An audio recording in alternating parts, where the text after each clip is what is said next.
Happy to be joined by one of my favorites, Anthony Lionheart-Smith, going to be back in action at UFC Fight Night, May 13th in Charlotte. We're looking forward to it. Anthony, how are you, man?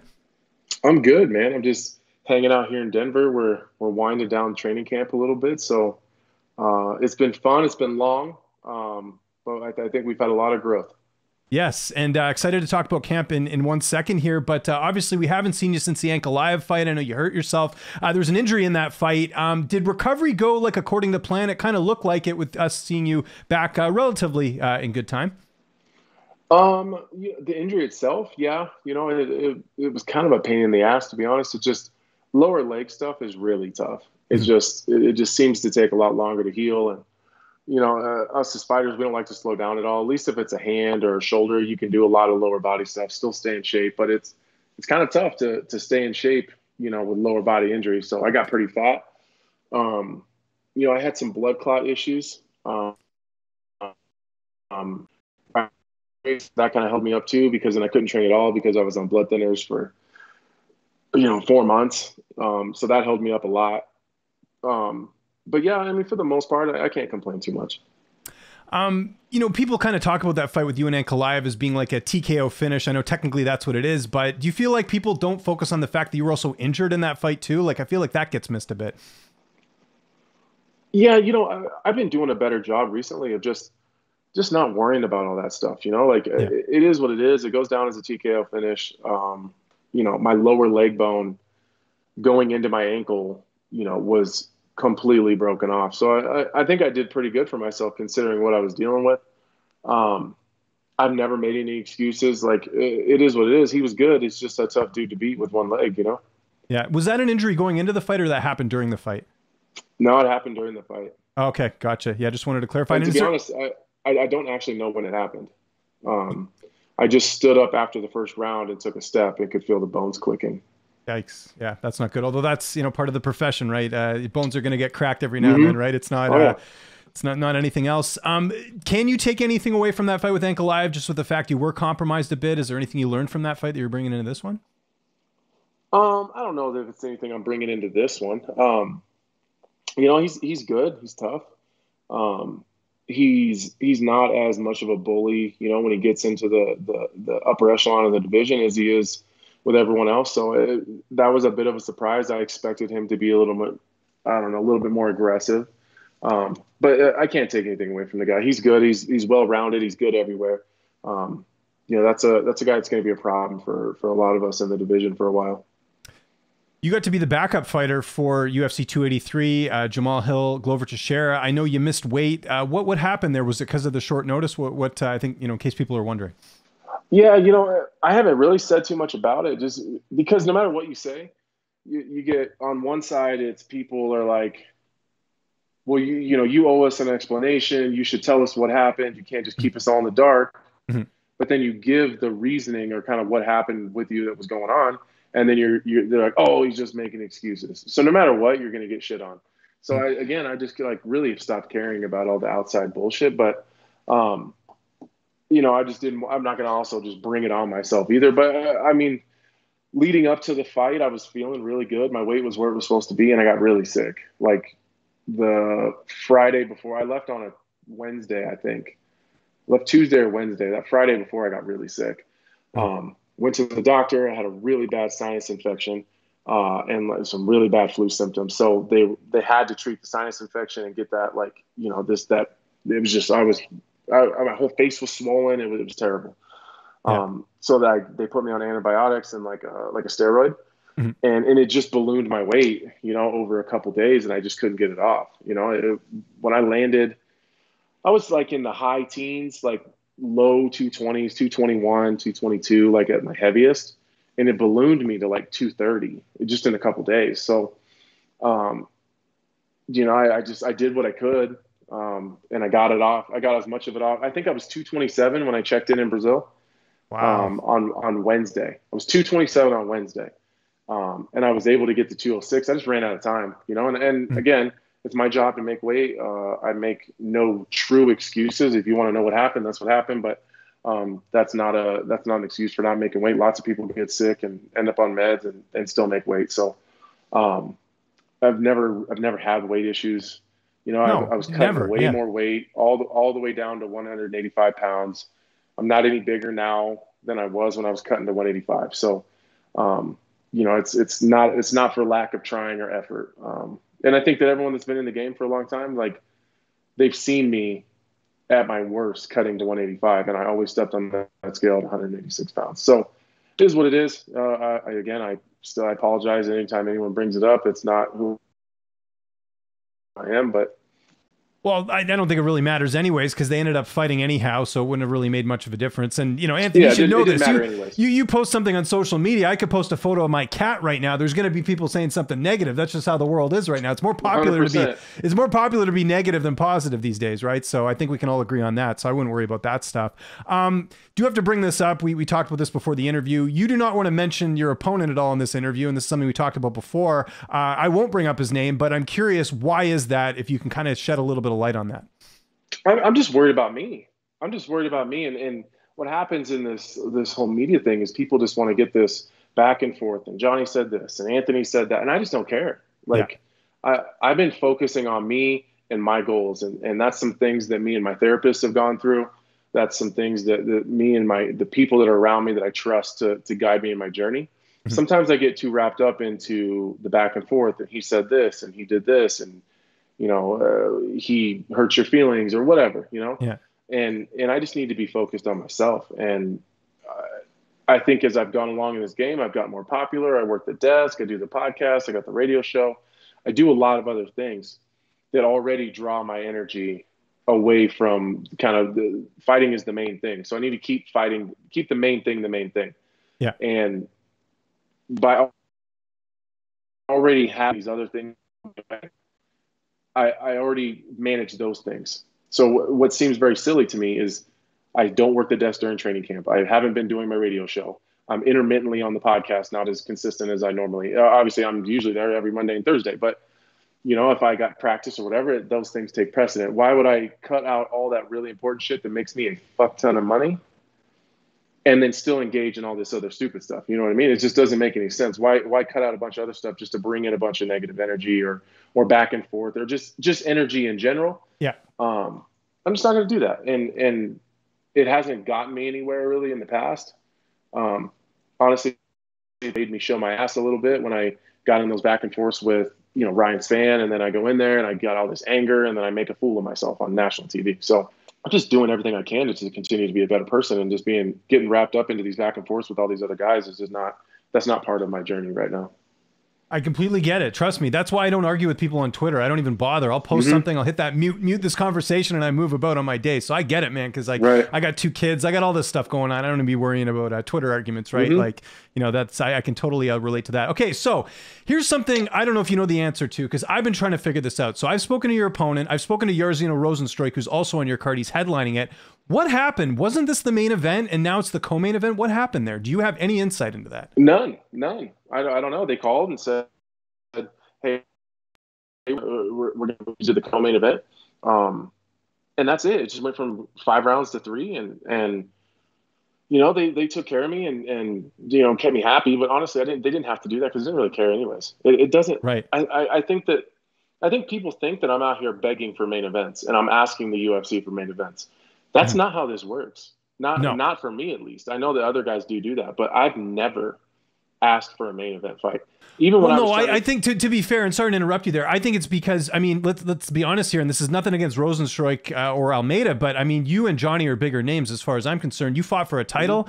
Johnny's been, you know, in that sort of that, or your opponent, I should say, has been in that realm here and there too. Oh, so it's like, it's not that I don't want to say his name. I just don't want to get in this back and forth with him. Fair enough. Okay, I get it. Okay, fine. Johnny Walker, there you go. But no, like, I think that, I don't think anyone's ever accused you of that. I think that people, when they saw you and Johnny on this card, they just assumed it was the main event, and then all of a sudden they're putting Rozenstruik on there. Now, my only theory is that I guess they think that's going to be a quick fight or something. I don't know, like a knockout because it's heavyweight, but that's my only theory. Otherwise, I think you guys should be headlining in terms of name value. And it's nothing against Rozenstruik or any of those guys. I just think if we're looking at name value, I think you two should be the main event personally. But I mean, I think that's what a lot of the fans wanted. I think that they know no matter what, this is going to be fireworks. I mean, I respect his skill set. He's incredibly athletic. He's incredibly explosive. He's exciting. Every single fight he's ever been in, short of one, with Tiago, just was a little bit of a. It takes two to make a boring fight, though, and so that's not 100%. I think that he's only 50% responsible for that.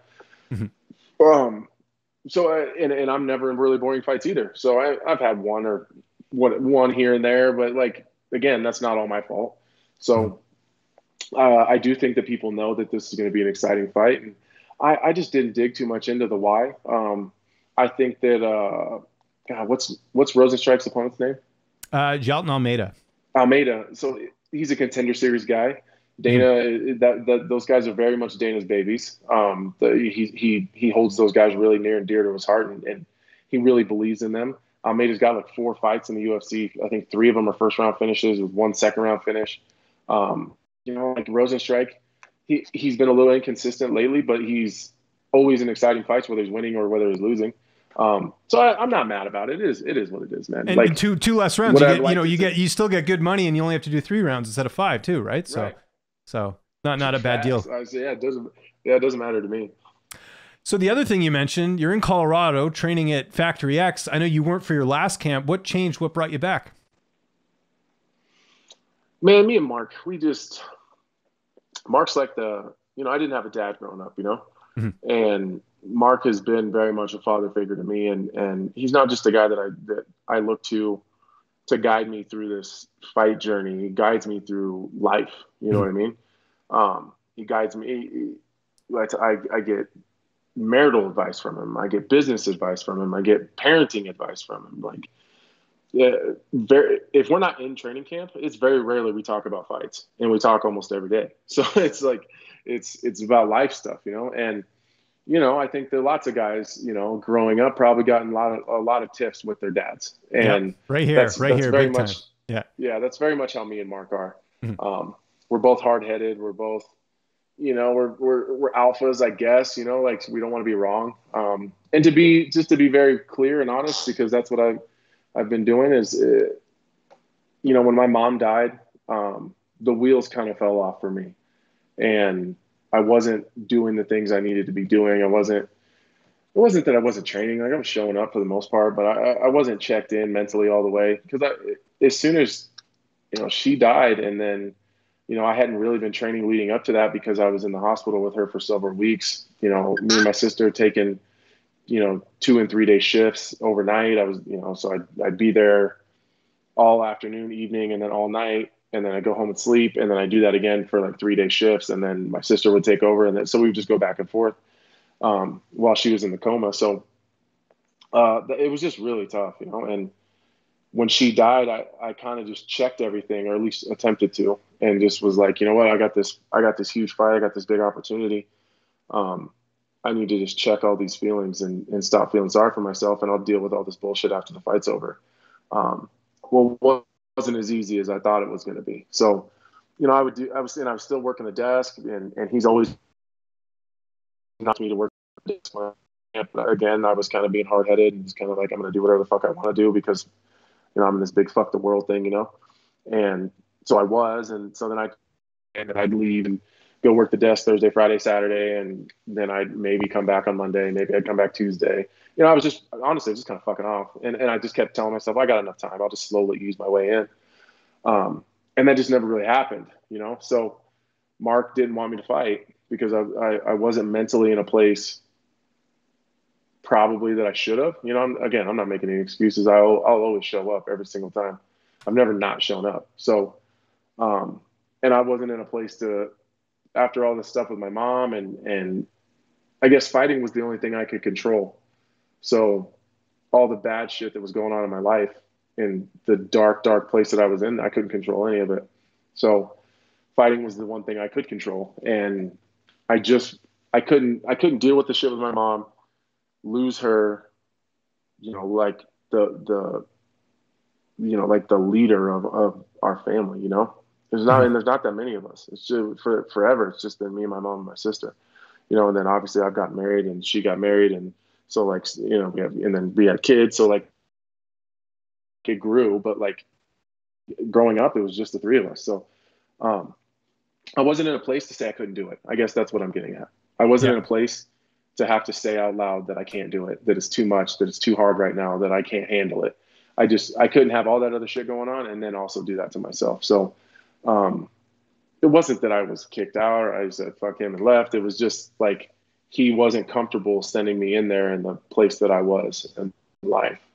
Um, and so I did the training camp at home with my regular coaches, you know, with the Danny and Scotty and all my teammates in Omaha, and it worked out better just with the stuff going on at home that I was home, you know, because you know I didn't just lose a mom, my kids lost a grandma, you know, my wife lost a mother-in-law, and it just everyone was crushed. You know what I mean?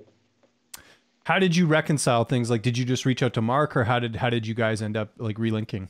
No, we stayed in touch for the most part throughout training camp, and then, um, you know, when I was starting to get back to, you know, I was dealing with the medical stuff, and we were talking through all that, and then I just flew out to Denver, and we had a long lunch, and just talked it out, and it's same shit, man, just like father son shit. Like, Yeah. let's just sit here, you know, let's go to lunch, and we sat there for like 5 or 6 hours, and you know, he was dealing with his cancer diagnosis and was about to go through getting his kidney removed. So you know, it's just all love. You know, if Mark and I never trained together again, it wouldn't change our relationship. You know what I mean? It's just, we're always going to be a part of each other's lives. It had to make sure that we could still do it as fighter coach, and obviously it's going fantastic. Well, I'll tell you this. I've interviewed a couple of your teammates, you know, Cody Brundage, Dustin, like they're so stoked to have you in the gym. Like I can just tell like how much it's meant to the team to have you back. So I'm sure you're feeling that a little bit. I know there's a lot of new additions to Factory X too, even just in that one fight. So that's got to be cool. Is it kind of the usual cast of guys over there that you've been working with? Is it pretty much the same guys for camp? For the most part, yeah, it's Cody, it's Dustin, it's Josh Friend, yeah. Josh Fram, it's and then man, this Rob Wilkinson Oh, has Mr. been like, PFL, yeah. yeah, he has been he's been like, I don't know, it's weird. You got kind of like different relationships with them all, you know, like Dustin and I are very much like, we've always had this very tight knit relationship where we both kind of took the same path and we took the hard road, and it's been ups and downs, and you know, I've been really proud of him, and I don't give a shit what anybody says. I've always taken a lot of credit for Dustin coming back and me being able to drag him back into the MMA world, and I'm so proud of watching his journey after he came back. But Cody's always been like, you know, I've taken Cody under my wing a little bit, and you know, tried to help him not make the mistakes that I made, and you know, we're, you know, me and Dustin are the vets, and Cody is, you know, he's still very much trying to find his place and get his footing, you know, in the UFC and get comfortable. And so I've always looked at him as someone that I'm trying to mentor. But Rob he's kind of another OG, another big dude, super chill, like doesn't worry about too much. He's a lot like me and Dustin. Man, that guy is big, he is strong, and he is really good. So he's been like my mortal enemy in the gym, because it's just tough rounds every single time. Like whether you're grappling or wrestling or striking or doing, it doesn't matter. Like we're in competitions and strength and conditioning on the Versa climber to see who can get further. Like Right. we're the two of us are just so competitive, and it's a lot of fun, man. It's been great to be able to spend this training camp with Rob. And you mentioned ballooning up a little bit. Obviously, understandable with everything you had to go through. Weight good now? I mean, we're a couple weeks away. Everything going well? Yeah, I'm lighter than I wanted to be honest with you. We had to, because I've never had a problem at 205, but we had to like kind of switch up my diet a little bit because I got too light too fast. So yeah, I'm exactly where I need to be, man. I'm light, I'm fast, I'm strong. I feel fantastic. I'm even starting to get a little hint of some abs back. So that's been fun. Yeah, no, that's always good. And your corner, I imagine, will just be you know, Mark and whoever else, I guess, in there. Dustin Jacoby going to corner you, or who's going to be in there with you? No, Cody Brundage is going to be there with me. Oh, Cody, nice. Yeah, okay. so it'll be Danny, Mark, Scotty, and Cody Brundage. Excellent. And you know, again, 3-round fight. We don't typically see you go the distance. I imagine this isn't hitting the scorecards. No, I don't suspect it. You know, it's definitely not my goal. You know, it's definitely not what I plan on. He's tough though, you know, like I'm just because I don't want to go back and forth and, you know, try to hype this fight or whatever he's trying to do. I I respect him as an opponent. He's tough, man, and he's got a great team. I respect his team more than I respect him, to be honest with you. Mhm. I got a lot of respect for John Kavanagh and his mind for the sport and the things that he brings to the table just intellectually. The guy's a genius. He really is. And I've been around him before. I've seen him coach. He's one of the great minds of the sport. So I'm sure that they have a fantastic game plan. I'm sure that they have an idea of where they want to go, and it's really up to him to execute and me to make sure that he can. So, of course, I'm going for a finish. I'd love a nasty knockout. I think that'd be a lot of fun. It's been a while since I've had one, so I'd like to do that. I've been getting some submissions lately, and although it makes my jiu-jitsu coach very, very happy. Right. Yeah. Yeah, it does. It makes him very, because I went a long time without having any submissions and they were all knockouts. So I'd like to get back to knocking people out. That'd be fun. Because you fought Ryan Spann, like I kind of think Ryan and Johnny are similar, and they've obviously fought each other as well too. Do you think having gone through that, it's kind of prepares you well for Johnny, because they're both like first round or bust? Basically, both of those guys are in a lot of cases. Yeah, and those guys are going to be really competitive outside of the top five always. It's just both of those guys have had trouble busting into the top five and beating those elite names. And that's not saying that they're not going to or that they can't. It's just whatever that hump is, they're having a hard time getting over it. And then I think it's nothing physical. Both of them have the tools, they have the skills, they have the ability. It's the mental part of the game that both of those guys struggle with. And I think Ryan Spann has admitted that. If you put my brain in Ryan Spann, that dude's a world champion, no problem. Right. It's just because he has all the physical tools. He has all the gifts. He's got the power, the explosiveness. He's super athletic. He's big. Man, when that guy grabbed me, he just picked me up, child. Like, both of those guys have all the tools. You got to outsmart those guys. You have to outfight them and outthink them. Because if you just want to go physicality versus physicality, both of those guys will smoke me every time.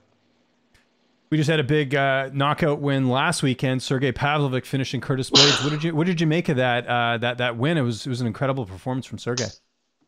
Man, I think that Tai Tuivasa and Derek Lewis should get a bunch of apologies, because I think a lot of people wrote those guys off after getting knocked out by the Russian that nobody really knew, and now we're seeing that dude's like for real. I think so. I don't want to shit on Curtis. I hope that he looks at this as a compliment more than anything, because I mean it as a compliment. I don't think Curtis could have fought a worse fight, though.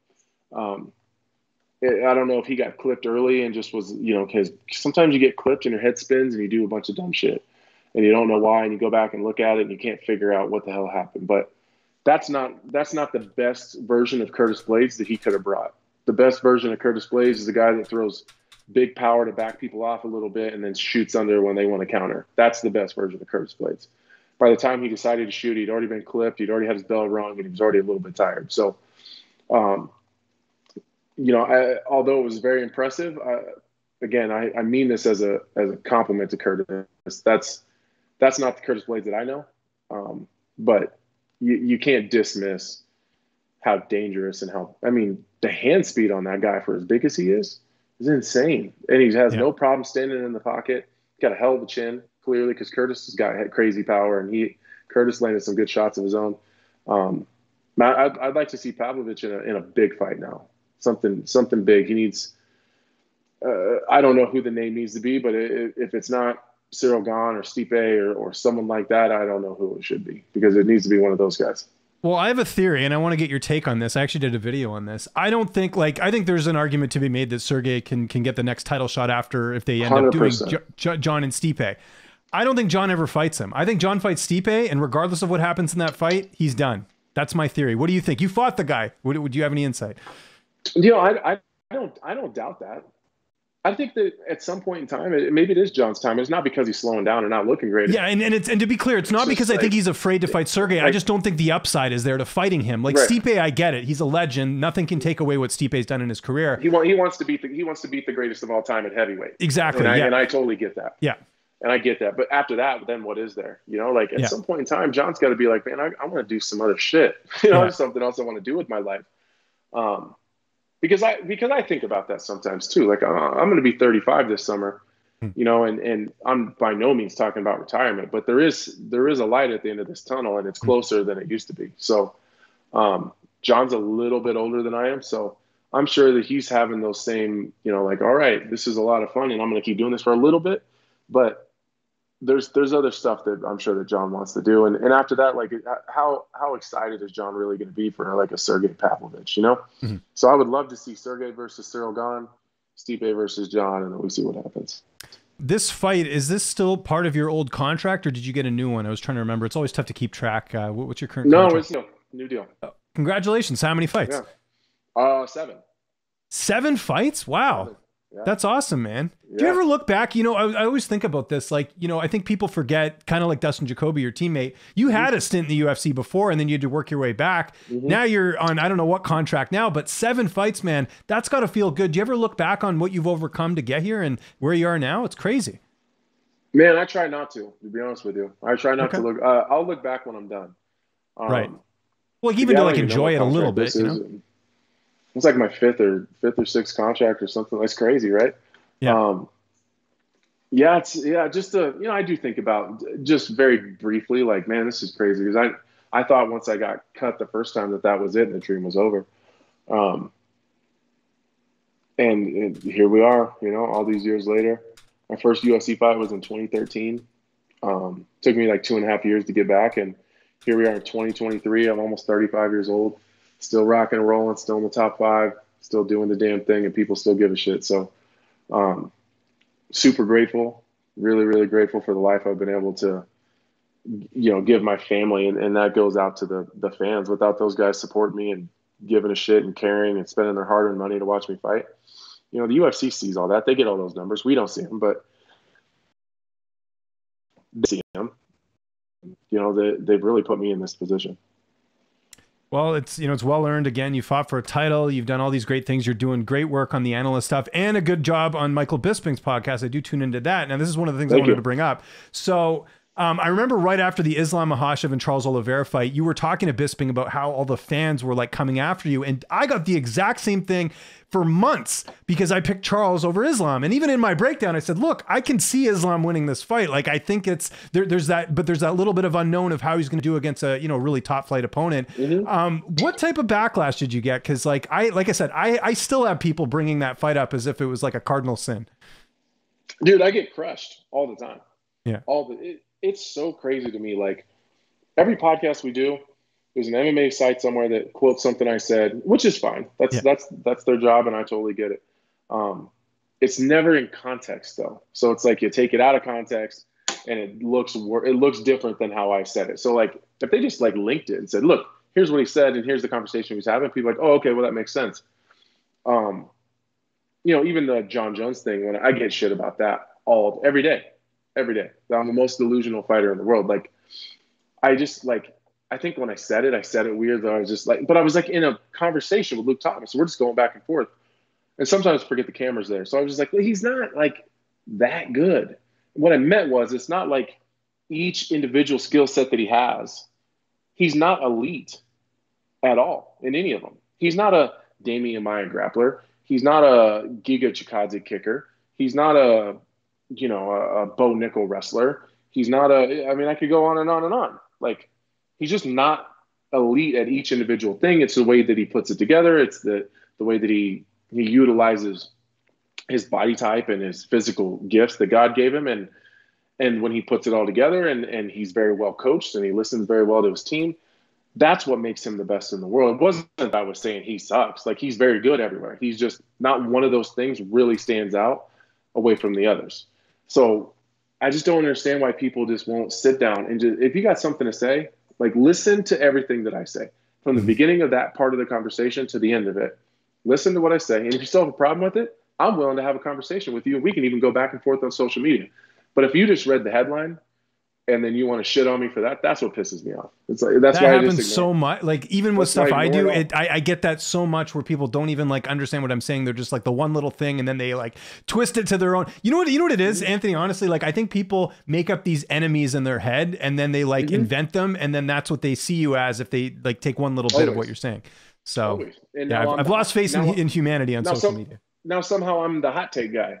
Like, I'm not saying anything crazy. Like, yeah, I know. I maybe you don't like it if that's your fighter, but it's not insane. Like, when I broke down the Islam Volkanovski fight, like people are like, you are the dumbest analyst in the world. Like, are you serious? I picked Volkanovski and he barely lost. Yeah, I know. Like, I'm not crazy for that. Yeah. It's nuts. People are crazy. How did you, I was curious though, how did you score that fight? Because it was close. I think you could have made the argument for Volkanovski, you know, based off how he finished that fight. But like after you watched it, who do you think won? What was it? What was it? The third round where he got his back taken? Yeah. I think that was the swing round because he was winning the striking in that round, but then he got taken down. He was like running his mouth a little bit. Islam didn't do any damage on his back. So I gave that round to Islam because of the control. Mm-hmm. I think a lot of people gave Volkanovski that round because of the striking that he did early in that round. So honestly, it was one of those fights where it could have gone either way. I was just happy I got to see it. You know what I mean? So I don't ever get too mad about those. If it's really close, you might as well just flip a coin because it's 50% of the people are going to be pissed about it. So I thought it was a great fight. I would love to see it again. I'm glad that Volkanovski didn't want to wait. He wants to get back to defending his title, which I think is fantastic. Yeah, no, it keeps the division moving. Do you think there's anyone at 155 right now that does beat Islam right now looking at the roster or has a chance? I truly think Beneil has the best opportunity right now. Yeah, I've heard that from a lot of people, and I don't disagree with it. I think Beneil is a very interesting challenge for anyone in that weight class. If we can get him in there before he ages out, that's the problem. Mm-hmm. It's like if we can get him in there before he gets too old, that would be the issue. But you know, all jokes aside, I think that his grappling ability mixed with the power in his hands and his willingness to throw down, and his ability to take a punch, I think if I was Islam, I would be a little bit more hesitant to shoot a takedown and flop around on the ground with Beneil than I would anybody else in the division. By the way, we'll point out, Beneil not that old. He's only 33. You know what it is, and it throws me off too? He's got the gray hair. I think that he looks older than he actually is, you know? It could be. Yeah. But I feel like we haven't seen him fight in like 2 years. He fought Gamrot last year, I think, or might have even been, I can't remember. What a goddamn performance that was amazing performance. Yeah, it was last October he fought last, so just he's getting old. That's what we're going to say. This fight, though, with you and Walker, you know, a lot of implications here. You were the backup for the title fight. Could you see potentially, you know, stepping into that contender spot with a win here? What are you thinking with the implications of a victory? It's possible. You know, I'm going to control what I can control. Mm-hmm. I don't make those decisions. I just need to put myself in a position where the decision makers, you know, have no other choice. Mm-hmm. I think a lot of it depends on Jiri. I think if there's anyone in the division that thinks that they have an argument over Jiri Prochazka, that I think they need to shut the fuck up. When he's ready to fight, I think that everyone else needs to yield and let him do his thing because he deserves it. He's earned it. He did everyone a favor by not, you know, backlogging the entire division. He could still be the champion right now if he wanted to be. Yeah. They could have done an interim title at some point in time. He hasn't been out that long up to this point.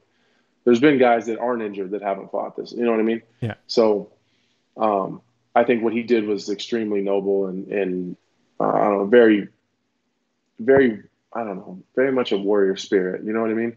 He really is. Yeah. If it's looking like it's going to be me and all of a sudden he's ready to fight, I'll shut up and back up and wait my turn. I'm going to put you in a tough spot here. I know you're buddies with Jamahal now. Jamahal and him, how would that fight play out? Because I know people are thinking about that being next. I'm going to be honest with you, man. I think Yuri's a really tough fight for me.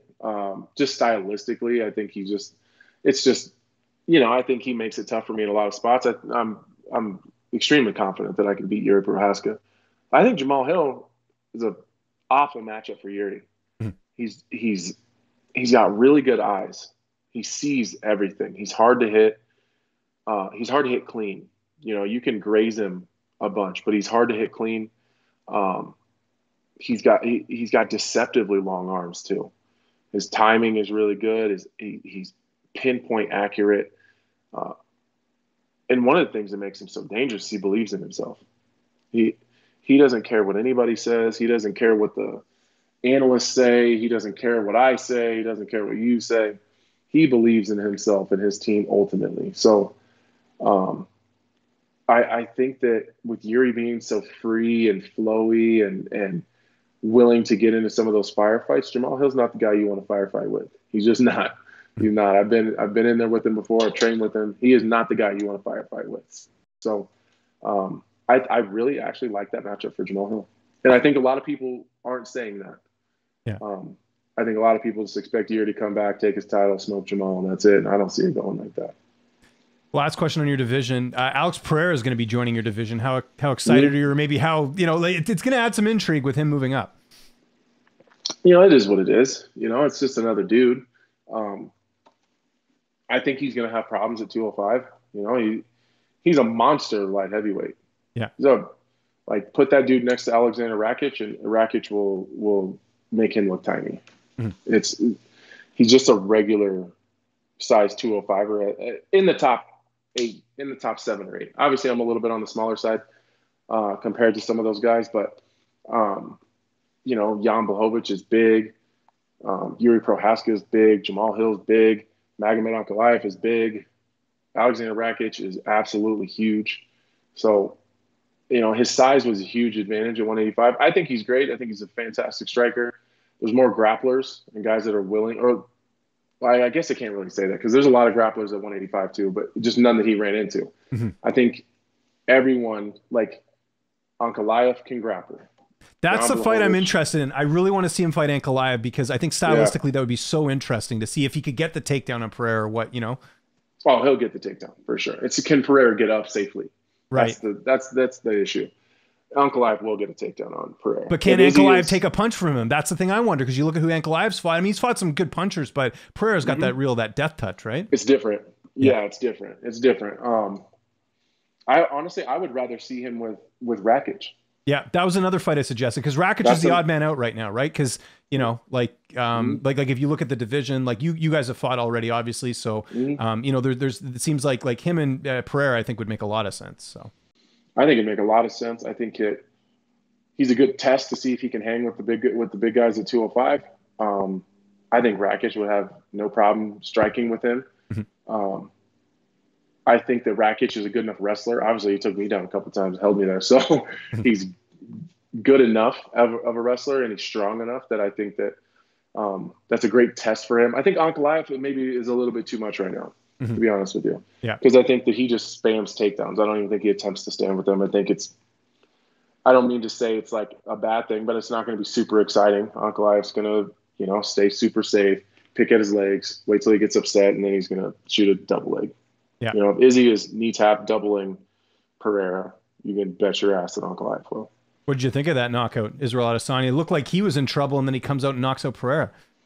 That guy just made a decision. I know he said he was okay and whatever, but that looked to me like he was getting hurt to the legs and had a moment where he wanted to step back and just go, kind of fuck, where he's just in a bad spot.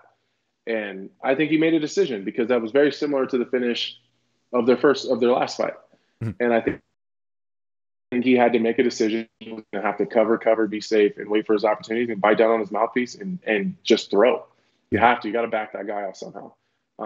Which is another piece of Pereira coming to 205. Like, Izzy is incredibly accurate, great timing, great angles, hits you in the right spot, and he'll shut you right off. But, he hurt Pereira pretty, not with a huge shot in their first fight in the UFC. So I just wonder how, with just all of his kickboxing and he was hurt real bad in the first Izzy fight. He got knocked out really bad in this one.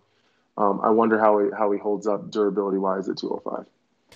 And my last question, again, appreciate this. We always go a little bit long on these. Obviously, you're not going to be doing UFC 288 because that's close to your fight, but are you going to be doing UFC 289 in Vancouver? Do you know if you'll be assigned to that yet? I am working that event, but I believe I'm working it from Bristol. Ah, too bad. I was going to say, because Vancouver's my hometown. I live here. Really? Yeah. Damn, I wish. Yeah. You got to come out sometime. It's nice. I was excited to come to Canada, and then they told us 2 weeks ago we're working it from Bristol. No worries. I'll be there, though. Obviously, it's not far away. Hey, Anthony, thanks for doing this. Always appreciate the time, my man. If there's anything you want to plug or anything you want to mention before we get out of here, as I always do, I'll give you the last word.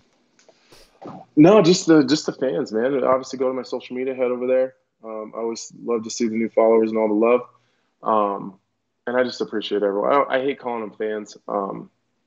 It just has this bad connotation to it. So I really appreciate all my supporters and the people that have followed me along this journey. To the new people following along my journey, I hope that you enjoy what's left of it. Make sure to subscribe to the Low Kick MMA YouTube channel for all the latest news, event previews, and interviews with some of the biggest stars in MMA.